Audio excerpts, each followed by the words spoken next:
2025 December 7 Siraj editorial. റോഹിംഗ്യകളോട് വേണ്ടത് മാനുഷിക സമീപനം. റോഹിംഗ്യൻ അഭയാർത്ഥികൾക്കെതിരെ ചീഫ് ജസ്റ്റിസ് സൂര്യകാന്ത് നടത്തിയ മോശം പരാമർശങ്ങൾക്കെതിരെ രൂക്ഷ വിമർശമുയർത്തിയിരിക്കുകയാണ് മുൻ ജഡ്ജിമാരും അഭിഭാഷകരും അടങ്ങുന്ന 40ഓളം നിയമജ്ഞർ. നിവൃത്തികേടുകൊണ്ട് ഇന്ത്യയിലേക്ക് കടന്നുവന്ന റോഹിംഗ്യക്കാരെ നുഴഞ്ഞുകയറ്റക്കാരായി ചിത്രീകരിച്ച ചീഫ് ജസ്റ്റിസിന്റെ നടപടി ഭരണഘടനാ മൂല്യങ്ങൾക്ക് നിരക്കാത്തതും ആ ജനവിഭാഗത്തിന്റെ അന്തസ്സ് ഇടിച്ചു താഴ്ത്തുന്നതുമാണെന്ന് ഡൽഹി ഹൈക്കോടതി മുൻ chief justice PA Shah, Madras Patna ഹൈക്കോടതി മുൻ ജഡ്ജിമാരായ K Chandu, Anjana Prakash, national judicial academy മുൻ ഡയറക്ടർ മോഹൻ ഗോപാൽ തുടങ്ങിയവരുൾക്കൊള്ളുന്ന നിയമജ്ഞരുടെ കൂട്ടായ്മ ചീഫ് ജസ്റ്റിസിന് അയച്ച തുറന്ന കത്തിൽ ചൂണ്ടിക്കാട്ടി. പോലീസ് കസ്റ്റഡിയിലെടുത്ത 5 റോഹിംഗ്യൻ അഭയാർത്ഥികളുമായി ബന്ധപ്പെട്ട് സമർപ്പിക്കപ്പെട്ട ഹേബിയസ് കോർപ്പസ് ഹർജിയിലാണ് ചീഫ് ജസ്റ്റിസ് റോഹിംഗ്യകൾക്കെതിരായ രൂക്ഷ വിമർശം നടത്തിയത്. രാജ്യത്തേക്ക് നിയമവിരുദ്ധമായി നുഴഞ്ഞു കയറിയവരാണ് റോഹിംഗ്യൻ അഭയാർത്ഥികൾ. അവരെ ഞങ്ങൾ ചുവന്ന പരവതാനി വിരിച്ച് സ്വീകരിക്കണോ? നുഴഞ്ഞു കയറി വന്ന റോഹിംഗ്യകൾ ഭക്ഷണം, പാർപ്പിടം പോലുള്ള അടിസ്ഥാന സൗകര്യങ്ങൾ ആവശ്യപ്പെടുന്നു. നിയമവിരുദ്ധമായി നുഴഞ്ഞു കയറി വന്നവർക്ക് അഭയം നൽകാൻ നമുക്ക് ബാധ്യതയുണ്ടോ? റോഹിംഗ്യകളെ സർക്കാർ അഭയാർത്ഥികളായി അംഗീകരിക്കാത്തതുകൊണ്ട് കോടതിക്കും അത് അംഗീകരിക്കാൻ കഴിയില്ലെന്നും ജസ്റ്റിസ് സൂര്യകാന്ത് പറഞ്ഞു. ഭരണകൂടം രാഷ്ട്രീയ വർഗീയ താൽപര്യത്തോടെ സ്വീകരിക്കുന്ന നിലപാടുകളെ അടിസ്ഥാനമാക്കിയല്ല സുപ്രീം കോടതിയും ഉത്തരവാദപ്പെട്ട ജഡ്ജിമാരും ഒരു വിഷയത്തെക്കുറിച്ച് നിരീക്ഷിക്കേണ്ടതും അഭിപ്രായ പ്രകടനം നടത്തേണ്ടതും. വസ്തുത പഠിച്ചറിഞ്ഞും വ്യക്തമായി മനസ്സിലാക്കിയുമാകണം അവരുടെ പ്രതികരണം. ഭരണകൂടത്തിന്റെ പീഡനവും അതിക്രമവും ക്രൂരതയും സഹിക്കവയ്യാതെ മ്യാൻമാറിൽ നിന്ന് ഇന്ത്യ അടക്കമുള്ള അയൽ രാജ്യങ്ങളിലേക്ക് കുടിയേറിയവരാണ് റോഹിംഗ്യക്കാർ. ഇന്ത്യയിൽ നിന്നുള്ള ആനുകൂല്യങ്ങൾ പ്രതീക്ഷിച്ചല്ല, നിവൃത്തികേടുകൊണ്ടാണ് അവർ ജന്മനാട്ടിൽ നിന്ന് പലായനം ചെയ്തത്. പിറന്ന നാട്ടിൽ നിന്ന് ഭരണകൂടം അവരെ ആട്ടിപ്പായിക്കുകയായിരുന്നു. റോഹിംഗ്യർ താമസിക്കുന്ന പടിഞ്ഞാറൻ മ്യാൻമാറിലെ രാഖിനെ പ്രവിശ്യയിൽ 300 ഗ്രാമങ്ങളാണ് സൈന്യം കത്തിച്ച് ചാമ്പലാക്കിയത്. സ്ത്രീകൾ അതിക്രൂരമായി പീഡിപ്പിക്കപ്പെട്ടു. ഇനിയും നാട്ടിൽ തുടരുന്നത് ജീവന് ഭീഷണിയാണെന്ന് ബോധ്യപ്പെട്ടതുകൊണ്ടാണ് നാടുവിടാൻ അവർ നിർബന്ധിതരായത്.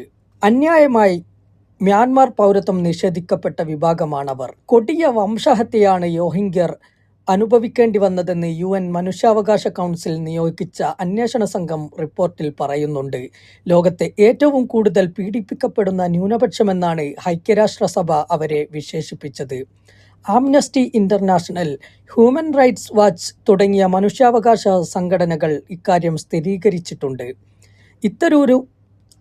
ഇത്തരമൊരു വിഭാഗത്തോട് എന്താണ് ഇന്ത്യൻ ഭരണകൂടവും ജുഡീഷ്യറിയും ചെയ്യേണ്ടത്?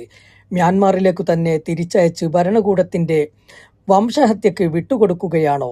അതോ മാനുഷിക പരിഗണന വെച്ച് അവരുടെ പ്രശ്നത്തിന് പരിഹാരമാകുന്നതുവരെ സംരക്ഷണം നൽകുകയോ?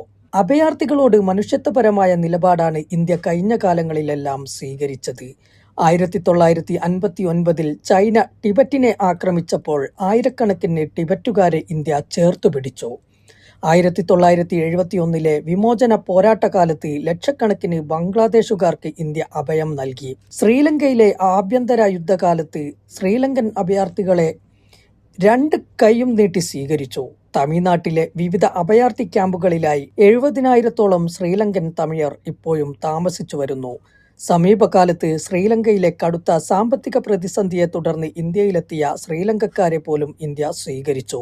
ഇതാണ് രാജ്യത്തിന്റെ പാരമ്പര്യം. അതേസമയം റോഹിംഗ്യകൾക്ക് IS തീവ്രവാദികളുമായി ബന്ധമുണ്ടെന്നും അവർ രാജ്യത്തിന്റെ സുരക്ഷയ്ക്ക് ഭീഷണിയാണെന്നുമാണ് മോദി സർക്കാർ പറയുന്നത്.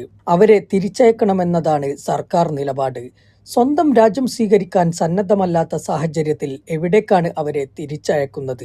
എത്രമാത്രം പൈശാചികമാണ് അവരെ മരണമുഖത്തേക്ക് എറിഞ്ഞു കൊടുക്കാനുള്ള കേന്ദ്ര തീരുമാനം? കേവല വർഗീയ ചിന്താഗതിയിൽ നിന്നുള്ള സർക്കാരിന്റെ നിലപാടുകളെ തിരുത്താനും റോഹിംഗ്യകളോട് മാനുഷിക സമീപനം കൈക്കൊള്ളാനും ബാധ്യതപ്പെട്ട ചീഫ് ജസ്റ്റിസ് ഭരണകൂടത്തിന്റെ മെഗാഫോണായി തരം താഴുന്നത് ദൗർഭാഗ്യകരമാണ്. കേവലം വംശീയ വിദ്വേഷത്തിന്റെ ബഹിർസ്ഫുരണമാണ് റോഹിംഗ്യകൾക്ക് IS തീവ്രവാദികളുമായി ബന്ധമുണ്ടെന്ന ആരോപണം.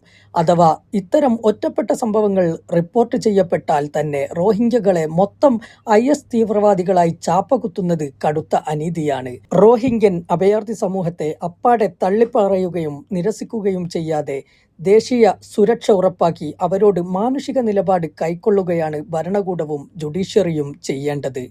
സുരക്ഷിത പരിശോധനകൾ കർശനമാക്കി നിയന്ത്രിത പ്രവേശനം നൽകി അന്താരാഷ്ട്ര സഹായത്തോടെ അഭയാർത്ഥികളെ സംരക്ഷിക്കുന്ന ഉദാത്ത മാതൃകയാണ് രാജ്യം സ്വീകരിക്കേണ്ടത്. ഐക്യരാഷ്ട്ര സഹകരണത്തോടെ മ്യാൻമാറിൽ ജനാധിപത്യം തിരിച്ചുകൊണ്ടുവരുന്നതിനും റോഹിംഗ്യകളുടെ സുരക്ഷിതത്വം ഉറപ്പാക്കുന്നതിനുമുള്ള നീക്കങ്ങൾക്ക് ചുക്കാൻ പിടിക്കാൻ ഇന്ത്യക്കാകണം. ഇതിലൂടെ സ്ഥിരപരിഹാരത്തിനുള്ള അന്തർദേശീയ സമ്മർദ്ദം സൃഷ്ടിക്കാനും സാധ്യമാകും.